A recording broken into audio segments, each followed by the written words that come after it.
En este programa, descubriremos quién fue el médico responsable de que llegaran las vacunas a México en el siglo XIX. Exploraremos una divertida forma para aprender sobre vacunas, creada por la Sociedad Mexicana de Virología. Y conoceremos cómo las vacunas se actualizan para ser cada vez más seguras y brindarnos mayor protección.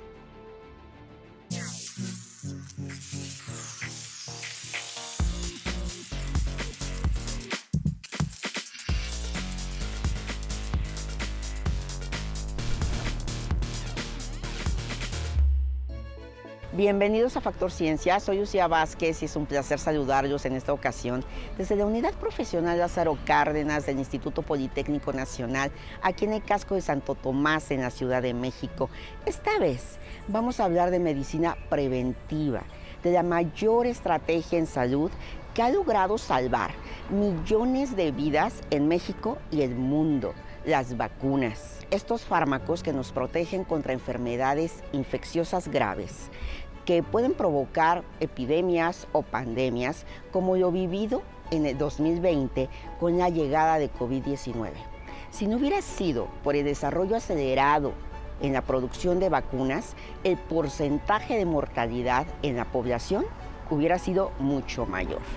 En este 2025 surgió un brote de sarampión, a pesar de que hace 30 años, es decir, en 1995, en nuestro país, esta enfermedad estaba declarada erradicada. ¿Cuáles son las causas? La baja tasa de vacunación y el avance del movimiento antivacunas. Esto es, la gente no se está vacunando. Vayamos a conocer más sobre vacunación en México. Esto es Factor Ciencia. Comenzamos.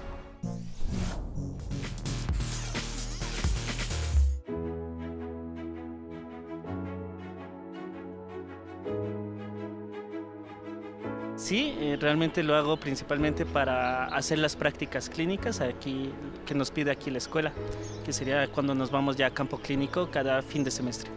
Porque, bueno, al final de cuentas siento yo que es una protección no solo para mí, sino para las demás personas que me están rodeando en el entorno.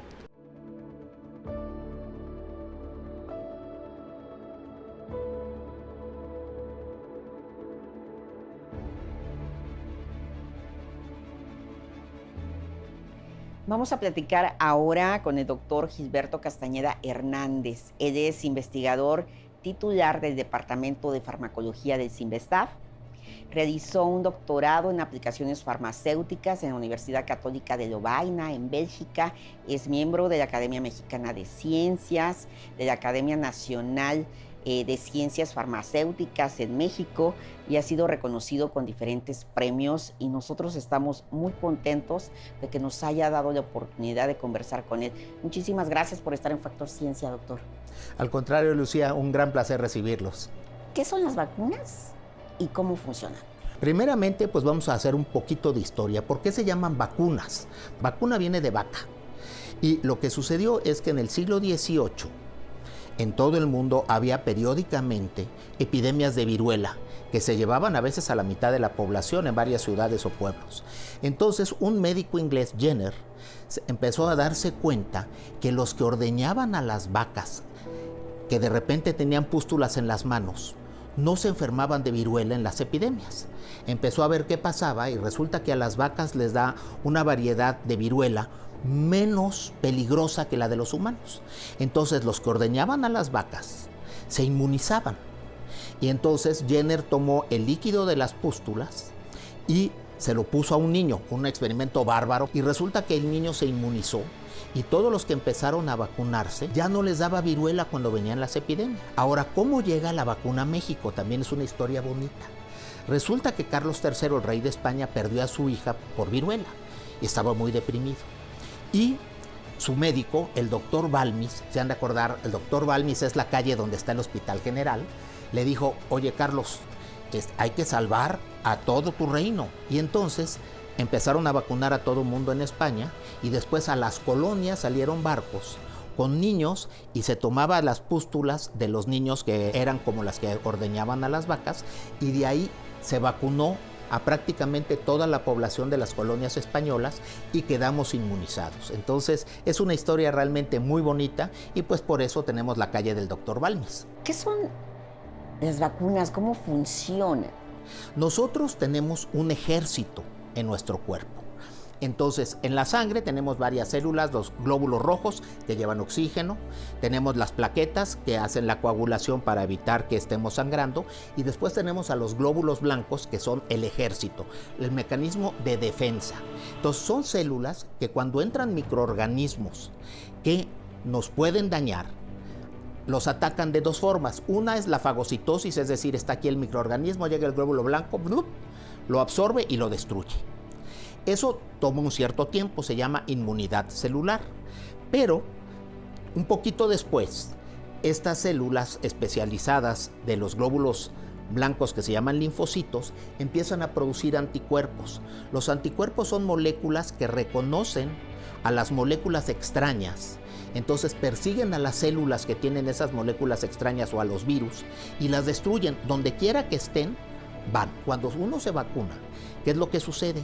Este tiempo que tarda en reconocer el glóbulo blanco a la molécula extraña, se ahorra porque damos la molécula. Entonces, cuando entra realmente la enfermedad, el glóbulo blanco del sujeto vacunado ya está entrenado.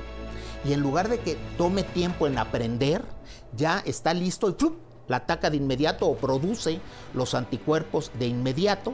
Y entonces vamos a tener un mecanismo de defensa ya preparado, y por eso son tan importantes las vacunas.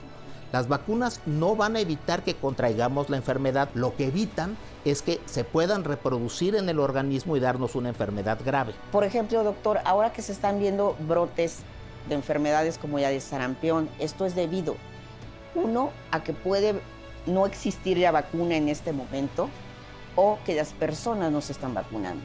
Por eso vuelve la enfermedad. Así es, estamos teniendo los dos problemas al mismo tiempo.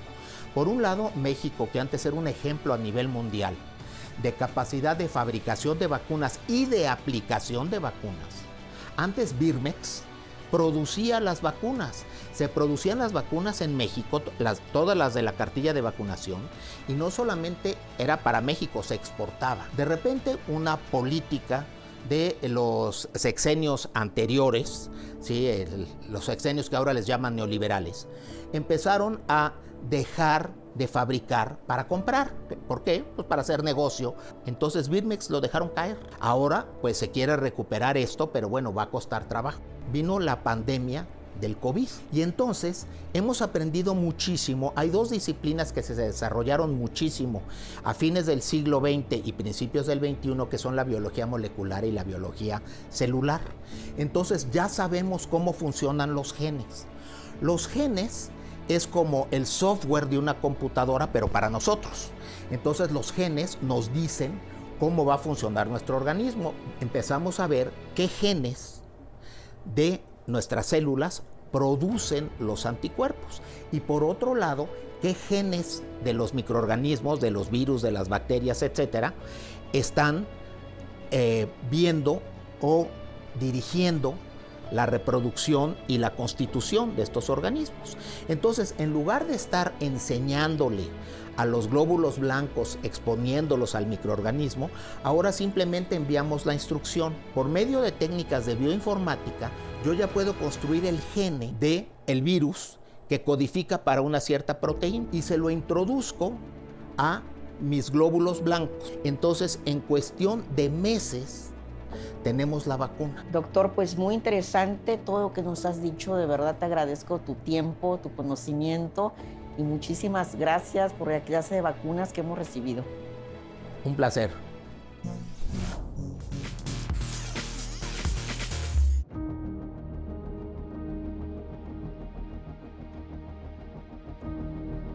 Sí me vacunaron de niña, tuve mi cartilla completa y actualmente no lo he hecho tan seguido porque no he tenido tiempo y porque no he llevado como un registro de tal que me podría faltar para vacunarme.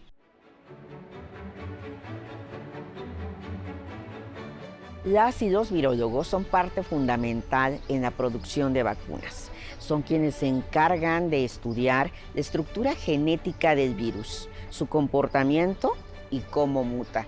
Y es que si no se conoce a fondo el virus, no se tiene vacuna.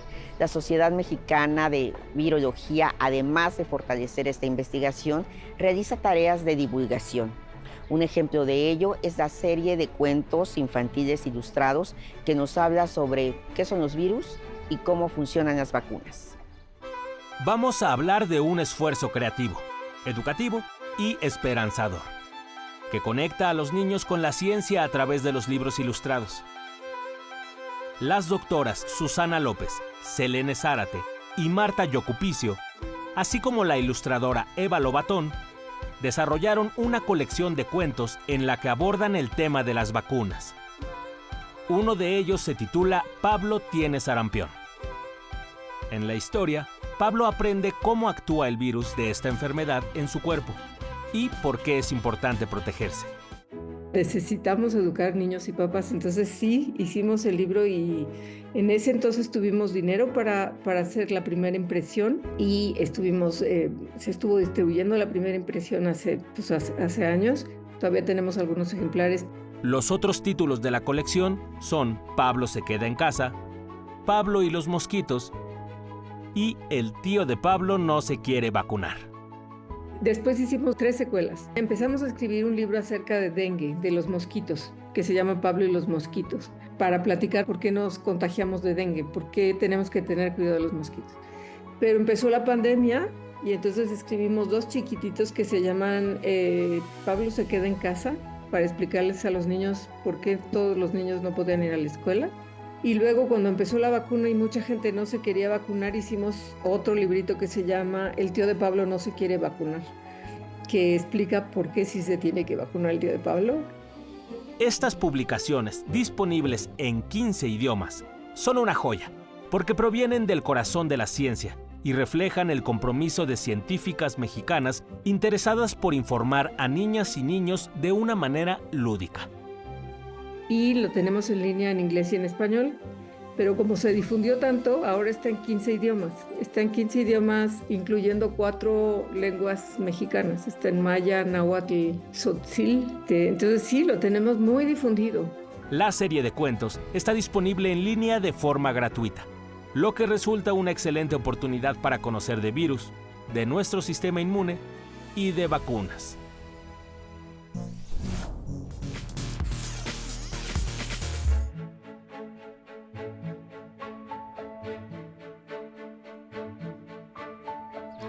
Pues realmente es un impacto significativo porque esto hace un retraso en vacunaciones importantes.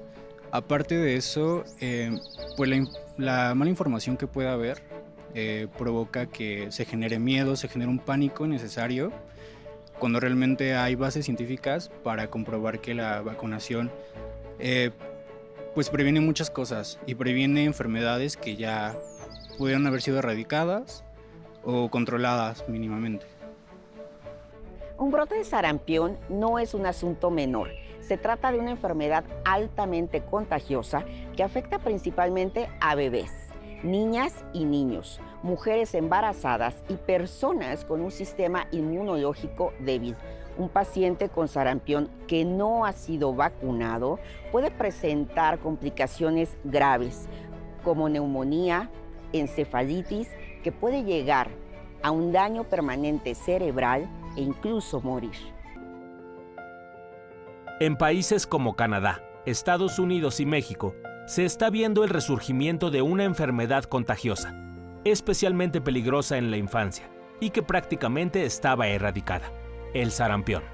Sobre todo hablando de las enfermedades que ya se pensaban controladas, es porque ya había vacunas. Es claro que el sarampión era una enfermedad que por lo menos en Estados Unidos estaba a punto de ser erradicada hace unos 4 años y en Europa igual. En México todavía estábamos batallando un poco, pero la vacunación estaba ayudando muchísimo a controlar los brotes. Y sin embargo, cada vez tomaron más fuerza grupos de personas que se llaman antivacunas, que promueven la idea de que las vacunas son malas, de que ya no necesitamos vacunas. Desafortunadamente eso es lo que está causando que muchos niños no se vacunen y pues esto está haciendo que un niño que se contagie empiece a contagiar a niños no vacunados y se hacen los brotes. El tema se volvió mediático cuando Robert Kennedy Jr., actual secretario de Salud y Servicios Humanos de los Estados Unidos, difundió la idea hace algunos años de que la vacuna contra el sarampión, paperas y rubiola causaba autismo, avalando una publicación sin sustento científico del doctor británico Andrew Wakefield. Ese trabajo se publicó en una revista muy buena, muy citada, y los médicos y los que hacen las vacunas muy preocupados empezaron a hacer estudios muy serios alrededor de esto y se dieron cuenta que, bueno, el número de pacientes, toda la información que había dado no era verdadera, pero ya había hecho el daño. Está demostrado que no tiene ninguna causa-efecto esta vacuna con la incidencia de autismo. El sarampión se transmite a través de gotículas que se esparcen en el aire cuando una persona infectada tose, estornuda o habla. Y lo que causa es inicialmente, digamos que a los 4 días de contagio, las personas infectadas tienen una fiebre muy alta, dolor de cabeza, conjuntivitis, puede ser un poco de dolor de oídos, como una especie de catarro, tos, y luego empiezan a tener manchitas, digamos, erupción en la piel. La infección que causa este virus tiene secuelas muy importantes, como encefalitis, que es una inflamación del cerebro, o puede causar sordera o puede causar ceguera, y muchas veces quedan con secuelas pulmonares por mucho tiempo. Entonces es una enfermedad muy seria, sobre todo que es muy mortal. De cada 1000 niños que se infectan con sarampión, 1 o 2 llegan a morir. Una persona enferma de COVID puede infectar a 1 a 2 personas que estén cerca. El sarampión puede infectar hasta 15 personas. Estamos empezando a ver cómo está aumentando día por día el número de niños infectados y de personas adultas que no se vacunaron infectadas, y va a ser muy difícil controlar. Ese es el problema, porque no se está usando la vacuna, que tiene más de 50 años y es una vacuna súper efectiva. Con 2 dosis quedamos protegidos de por vida, no se necesitan refuerzos. Las vacunas existen para protegernos. Debemos usarlas, porque son la mejor estrategia para conservar la salud.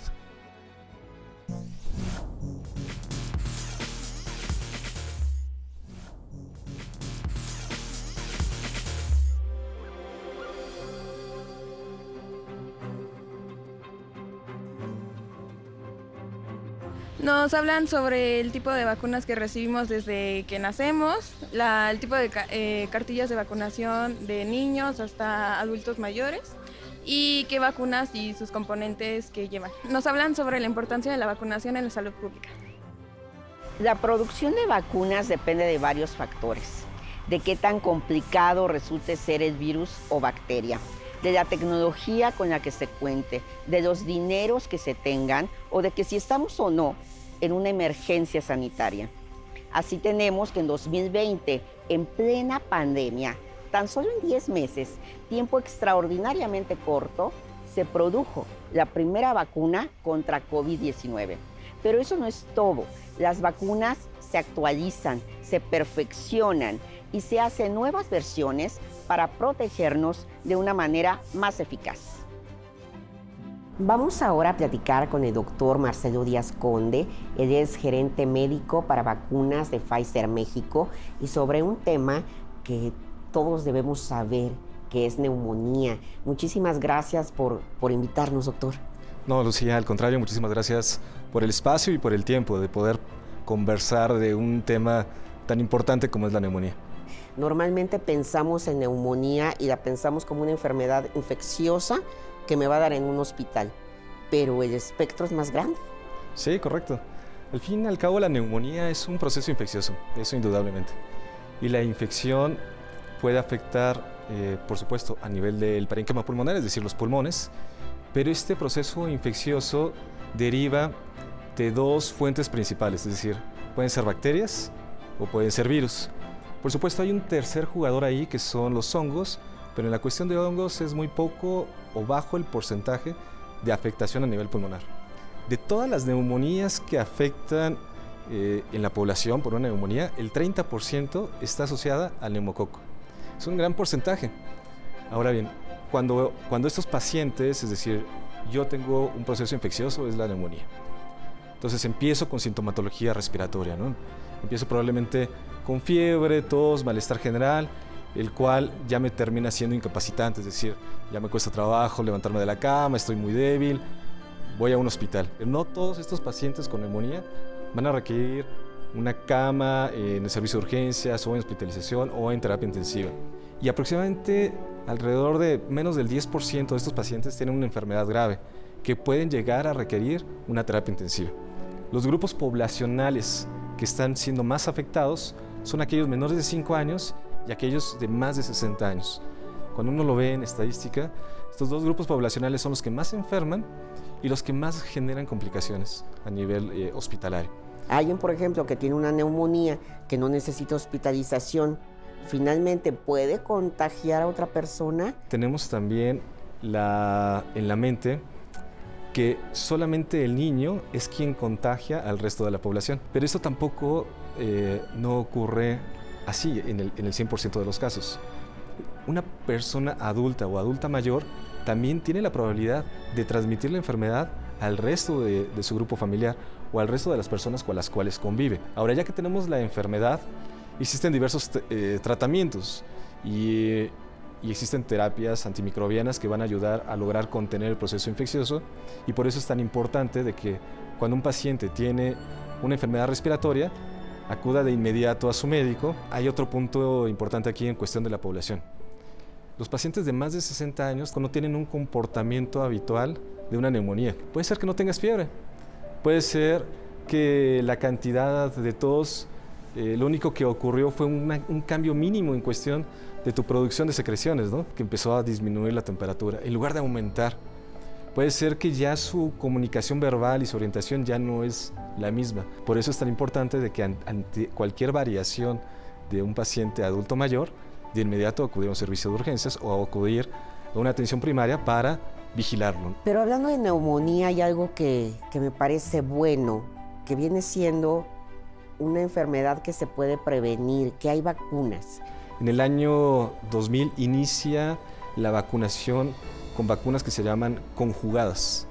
Las vacunas conjugadas son frente al neumococo, y del año 2000 hasta el año 2024, de lo que hemos observado, es una reducción del 64% en el caso de neumonías. Y luego inician las vacunas frente al neumococo con algo que se llaman de 7 serotipos, es decir, toman 7 segmentos o 7 serotipos, 7 partes de esta bacteria que eran las más prevalentes, las que generan mayor enfermedad y mortalidad en la población. Las toman y las ponen en una vacuna. Después se logran controlar estos 7 serotipos y empiezan a emerger otros. Entonces, por lo tanto, se empieza a distribuir una vacuna con 10 serotipos y logra otra vez disminuir la enfermedad, la carga de la enfermedad en la población. Ya que logramos controlar estos, pues evidentemente empiezan a resurgir otro tipo de serotipos. Entonces se empieza a producir una vacuna contra 13 serotipos. Y así ha habido la evolución de las vacunas. Actualmente tenemos en el país vacunas frente a neumococo, que hay conjugadas y no conjugadas, y que esto está disponible en toda la población. Afortunadamente, el sector público tiene vacunas disponibles y que cualquier persona puede ir a vacunarse frente a esta enfermedad. Si podemos evitar llegar a un estado grave solamente aplicándome una vacuna, creo que a todos nosotros nos conviene. Claro que sí, estoy totalmente de acuerdo contigo, doctor. Pues muchísimas gracias. Muchísimas gracias por tu tiempo. Gracias a ti. Espero que haya sido de su interés esta emisión, que nos lleva a reflexionar sobre que lo mejor que podemos hacer ante enfermedades infecciosas que pueden llegar a ser fatales o dejarnos secuelas serias es vacunarnos. Acerquémonos a quienes saben, al personal de salud. Nos despedimos desde la Unidad Profesional Lázaro Cárdenas del Instituto Politécnico Nacional, aquí en el casco de Santo Tomás, en la Ciudad de México. No olviden seguirnos a través de Facebook, YouTube o visitar nuestro portal. Nosotros seguimos investigando lo que ocurre en el mundo de la ciencia y la tecnología para llevarlo hasta su pantalla. Yo soy Lucía Vázquez. Esto fue Factor Ciencia. Nos vemos hasta la próxima.